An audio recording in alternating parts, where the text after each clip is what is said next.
Good morning students. हम लोग second chapter है भारतीय संविधान में अधिकार, उसकी 4th वीडियो तैयार करें बेटा आज। इससे पहले की वीडियो में आप लोगों को मैं 5 फंडामेंटल राइट्स यानी के 5 मौलिक अधिकार पहले से ही समझा चुकी हूँ। ठीक है, ये सिर्फ आप लोगों का थोड़ा बड़ा था। मैंने पिछली वाले में भी बताया था कि जो संवैधानिक उपचारों का अधिकार है ये एक ऐसा अधिकार है जो खुद अकेले 5 मार्क्स में पूछा जाता है, और जब जब ये 5 मार्क्स में पूछा जाता है तो हमेशा इसके ये पांचों के पांचों जो पार्ट्स आप लोगों को सामने दिख रहे हैं, ये पांचों के पांचों पार्ट्स आप लोगों के करवाए जाते हैं। आप लोगों को इन सब की डिटेल भी देनी पड़ेगी, तब जाकर ये संवैधानिक उपचारों का अधिकार आप लोगों का 5 मार्क्स का होगा। ठीक है, तो बेटा हम लोग शुरू करते हैं। संवैधानिक उपचार, संविधान के अनुसार उपचार, उपचार यानी के इलाज।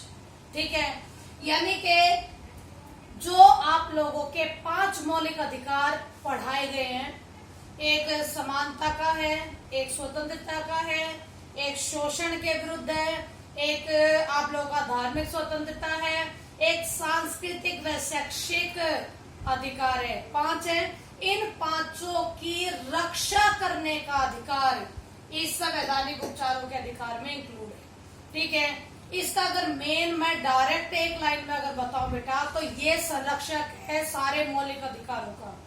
ठीक है, अगर किसी व्यक्ति को लगता है कि उसके मौलिक अधिकार उससे छीन गए हैं या किसी कारणवश कोई ऐसी घटना घटित हो गई है या उसके साथ कुछ ऐसी मिस हैपनिंग हो गई है जिसमें उसके मौलिक अधिकारों का हनन हुआ है, तो डायरेक्ट सर्वोच्च न्यायालय यानी कि सुप्रीम कोर्ट में अर्जी देकर अपने लिए न्याय की मांग कर सकता है।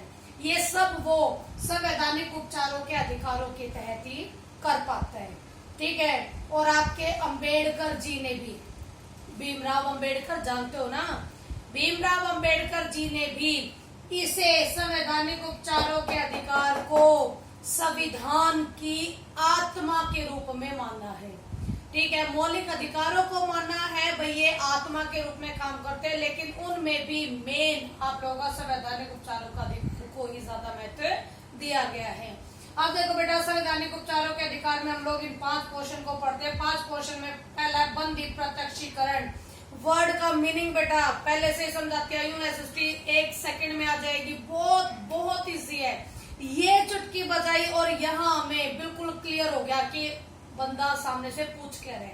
ठीक है, इसलिए हमेशा से कहती आई हूँ, जब भी एसएसटी सीखो हमेशा वर्डों के मीनिंग निकाल के बात करो, आप लोगों को सारा का सारा समझ में आ जाएगा। देखिएगा, और ये 5 तो बेटा बेहद जरूरी है। अगर आप लोगों ने इनके मीनिंग नहीं समझे तो आप लोग इसके डिटेल में कंफ्यूज हो जाओगे। कोई से का कोई से में लिख के बात करोगे। देखिएगा, पहला बंदी यानी अरेस्ट हुआ है, जो गिरफ्तार हुआ है व्यक्ति। ठीक है, प्रत्यक्षीकरण, प्रत्यक्ष यानी कि प्रत्यक्ष तौर से पेश करना। जो बंदी है उसको प्रत्यक्ष तौर पे जज के सामने पेश करना बंदी प्रत्यक्षीकरण कहलाता है। ठीक है, यानी ये इसके अनुसार होता है बेटा कि किसी भी व्यक्ति को अगर अरेस्ट किया जाता है, अगर लगता है कि उसको गैर कानूनी तरीके से अरेस्ट किया गया है, तो उसे उस पर पूर्ण रूप से संवैधानिक उपचारों के अधिकार के तहत अपील करके वो अपनी फ्रीडम के लिए, अपनी स्वतंत्रता के लिए मांग कर सकता है। ठीक है, इसके अलावा जो बंदी प्रत्यक्षीकरण है, इसमें यह भी आता है बेटा कि अगर कोई बंदी बना भी लिया गया है तो और यानी सिस्टम से एक तरीका फॉलो किया और उसको बंदी बनाया, उसके बावजूद भी ये अधिकार है कि आने वाले 24 घंटे के अंदर, 24 आवर्स, इससे ज्यादा नहीं, 24 घंटे के अंदर अंदर बंदी को पेश करना होता है जज के सामने। ठीक है, कई बार ये सुना भी होगा आपने कि शुक्रवार की रात को अरेस्ट हुआ है तो बंदे को 2 दिन लोगों में गुजारने पड़ते हैं, सैटरडे और संडे के, क्योंकि इन दोनों दिन अदालतें बंद रहती हैं। ठीक है, वो इसीलिए ये वाक्य बोला जाता है क्योंकि अधिकार है बेटा ये हर एक व्यक्ति का कि अगर वो अरेस्ट हुआ है तो उसे 24 घंटे के अंदर अंदर जज के सामने पेश करना पड़ता है। ठीक है, इसके बाद बेटा परमादेश है। परम आदेश यानी कि अगर हमारे न्यायालय को लगता है या सुप्रीम कोर्ट को लगता है कि उनसे नीचे जो न्यायालय हैं या उनसे नीचे जो अधिकारी हैं, ये अपने अधिकारों का ढंग से इस्तेमाल नहीं कर रहे हैं, अपने अधिकारों का ढंग से इस्तेमाल नहीं कर रहे हैं और अपने जो लेवल है उनका या जो उनके पास पावर है उसका अतिक्रमण कर रहे हैं, यानी उससे बाहर जाकर काम कर रहे हैं, तो कोर्ट आप लोगों का परमादेश यानी उसे आदेश दे सकता है कि ये काम नहीं करूंगी। ठीक है, ये होता है बेटा आपका परमादेश। नेक्स्ट है निषेध आदेश। निषेध का मीनिंग होता मना करना, आदेश यानी कि मना करने का आदेश देना। ठीक है, यानी कि निषेध आदेश में होगा बेटा कि अगर लगता है कि कोई व्यक्ति आप लोगों का, कोई अधिकारी है, कोई आपका न्यायालय है, वो अपने अधिकार के क्षेत्र से बाहर निकलकर किसी ऐसे सुनवाई कर रहा है, ऐसे मुकदमे की सुनवाई कर रहा है जो उसके अधिकार क्षेत्र में नहीं आते, तो वो उसको वहीं की वहीं रोकने का आदेश दे देता है कि तू न्यायालय ये जो मुकदमा है ये आप यहाँ पर नहीं लड़ोगे, इसको बंद करो और सुप्रीम कोर्ट के पास भेजो। ठीक है, ऐसे ही अगर कोई अधिकारी भी करता है तो उसको भी मना कर दिया जाता है कि भाई अपने अधिकार क्षेत्र में रहकर काम कर। ठीक है, फोर्थ है अधिकार परीक्षा। इसमें होता है बेटा कि अगर किसी अधिकारी की कुछ गलत रणनीतियों के माध्यम से नियुक्ति हो जाती है, ठीक है, नियुक्ति हो गई लेकिन ये नहीं पता लगा कि जो नियुक्ति वो कर रहे हैं वो सिस्टम से हुई है, अगर कोई उसके अगेंस्ट थोड़ी सी भी अगर शिकायत कर दे तो पूरी छानबीन शुरू हो जाती है। ठीक है, और इसमें अधिकार परीक्षा में यही होगा बेटा कि अगर किसी की नियुक्ति गलत ढंग से हुई होगी तो उस अधिकारी को वहां अधिकारों के अनुसार काम करने से रोक दिया जाएगा और उसकी नियुक्ति को निरस्त कर दिया जाएगा। ठीक है, लास्ट बेटा उत्प्रेक्षण रिट। उत्प्रेक्षण रिट का और निषेध आदेश का दोनों का तकरीबन आप लोगों को एक जैसा सा ही लगेगा। ठीक है, क्योंकि उत्प्रेक्षण रिट में भी यही होता है कि अधीनस्थ न्यायालय जो कि आप लोगों की डिस्ट्रिक्ट कोर्ट होती है या फिर उच्च न्यायालय जो कि आप लोगों के हर स्टेट में है, अगर ये कुछ ऐसे मुकदमों की सुनवाई करें जो इनके अधिकार क्षेत्र में नहीं है और सुप्रीम कोर्ट को अगर लगता है कि इसकी सुनवाई मैं ही बहुत अच्छे ढंग से कर सकता हूं, तो वो उन्हें उत्प्रेक्षण रिट के माध्यम से मना करके सारे काम को अपने पास मंगवा कर काम शुरू कर सकते हैं। ठीक है, तो बेटा ये 5 आप लोगों के संवैधानिक उपचारों के अंतर्गत है। इसके बाद आता है तुम्हारे मौलिक कर्तव्य, फंडामेंटल ड्यूटीज। पता तुम्हें होगा बेटा, ड्यूटीज या फिर कर्तव्य कुछ ऐसे होते हैं जिनके पीछे कानूनी कार्रवाई नहीं करी जाती।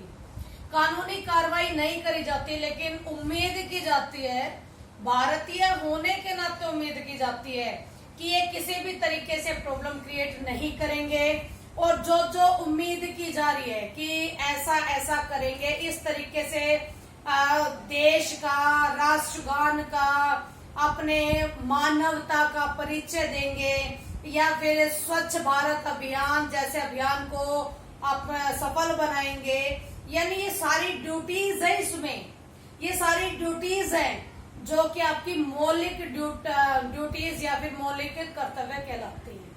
ठीक है बेटा, ये हमारे संविधान में पहले नहीं थी, ये 1976 में 42वें संविधान संशोधन के माध्यम से जोड़ी गई है।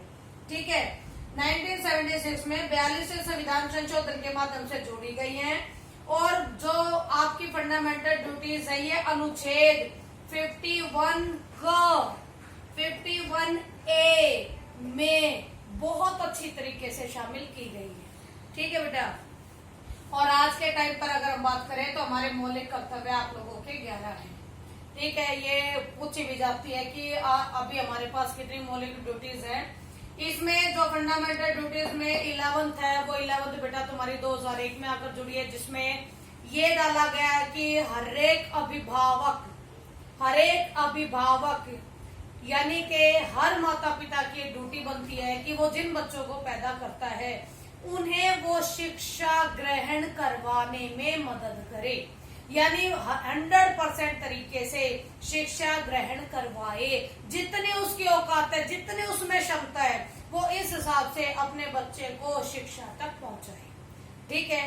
अब इसके बाद बेटा नीति निर्देशकता, तो आप लोगों का नेक्स्ट टॉपिक है, ध्यान से सुनिएगा क्योंकि इसमें और इसमें तकरीबन एक जैसी बहुत सारी बातें आएंगी। नीति निर्देशक तत्व वे तत्व होते बेटा जो किसी भी राज्य को दिए हैं हमारे संविधान ने। राज्य को, इंसान को नहीं मिले हुए, मानव को डायरेक्ट नहीं मिले हुए। ठीक है, ये राज्य के लिए है। नीति निर्देशक तत्वों का निर्माण लोगों के कल्याण के लिए किया गया है कि लोगों का ज्यादा से ज्यादा कल्याण हो सके। हर एक स्टेट गवर्नमेंट, राज्य सरकार अगर अपने लोगों की भलाई के लिए कुछ ऐसे कल्याणकारी कार्यक्रमों की अगर वो शुरुआत करना चाहते हैं तो वो अपने बिना पर यानी अपने आधार पर उनकी शुरुआत कर सकते हैं। ठीक है। अब आप लोगों के योगी सरकार से पहले जैसे यूपी में अखिलेश यादव की थी ये सरकार।